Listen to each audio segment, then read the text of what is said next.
By far, the single most thing that dated our pontoon boat was the 30-year-old fencing.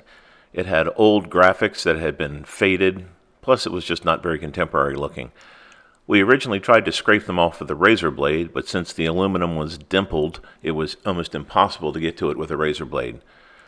We tried just about every type of label remover you could find, from a special custom one on Amazon, to a small heat gun, to goof off. We also tried acetone. We tried mineral spirits, a larger heat gun, and a power washer. But the one thing that did work was the eraser wheel. That, in combination with the heat gun, took the stickers right off.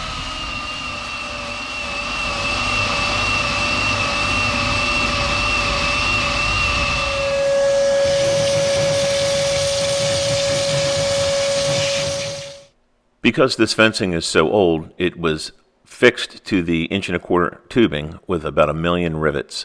Nowadays, it's just kind of clamped in place and it's a lot easier to change. So we decided that we would clean and paint the top rail and then also tape everything off and try painting the aluminum fence panels. It's always good to paint outside when there's about a 15-mile-an-hour wind.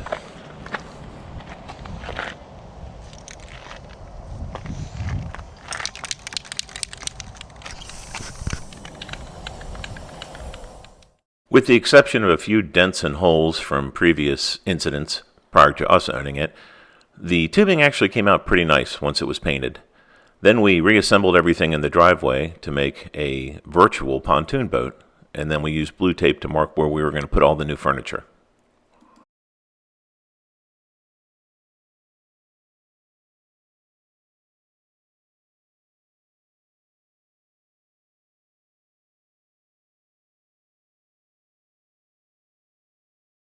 We ordered the new furniture from pontoonstuff.com, and they seem to have everything that you need if you're refurbishing a boat.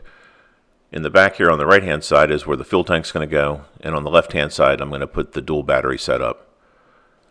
When we got the boat, it came with 2 chairs which were up front on pedestal mounts, and I guess we're going to put new pedestals on them and then use them if we're going to do some fishing. After taping everything off and cutting in the corners, we rolled it with a medium nap roller and some marine gloss paint.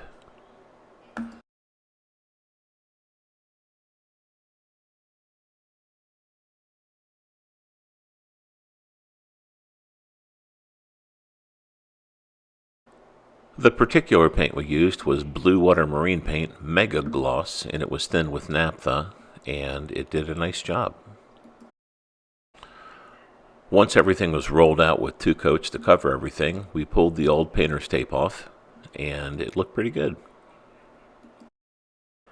There were several battle scars, including a big dent where it was hit by a tree and also a bullet hole, but we chose to leave those in place.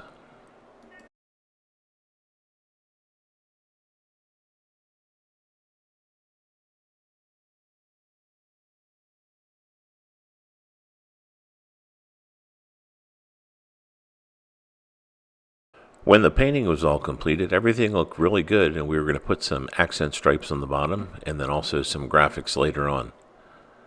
Right now everything is just mocked up and we can mark where it's going to be, and then it's eventually going to get installed on 3/4 inch pontoon risers that allow the water and air to flow underneath of it so it doesn't collect dirt.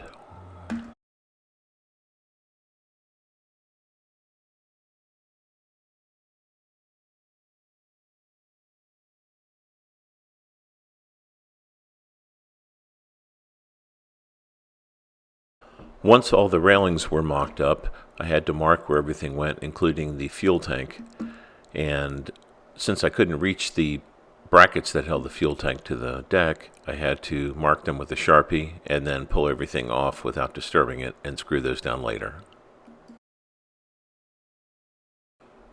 As you can see, there's no room to screw down the brackets, so once they're marked with a Sharpie, we pull all the fencing off and then we can screw them down.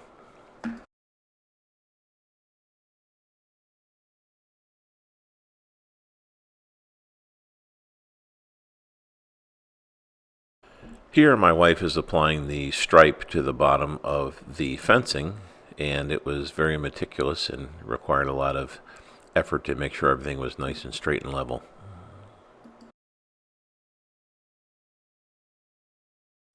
After approximating everything with masking tape, it was infinitely easier to use a clear ruler and just mark everything where it was supposed to be marked.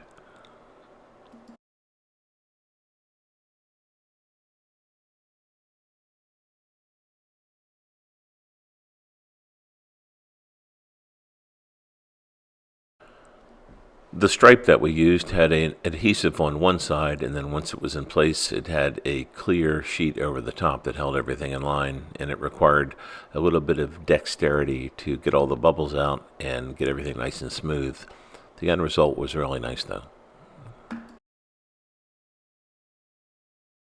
We found that the best squeegee was our dental insurance card.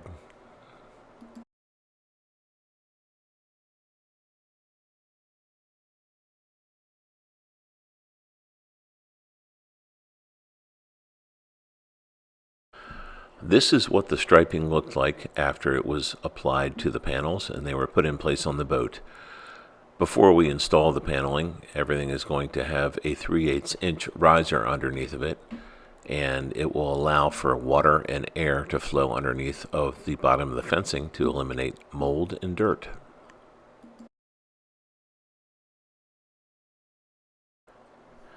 Here I am pre-drilling the new decking, getting ready to put in the new extended bolts and the fence risers that came from pontoonstuff.com. They just slide right into place and then tighten down, and it gives a 3/8 inch gap above the floor to allow air and water to circulate through.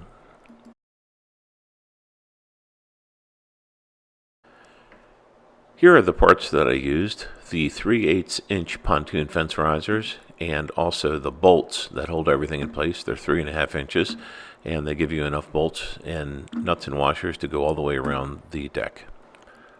Now that all the fencing's installed, it's time to start working on other stuff.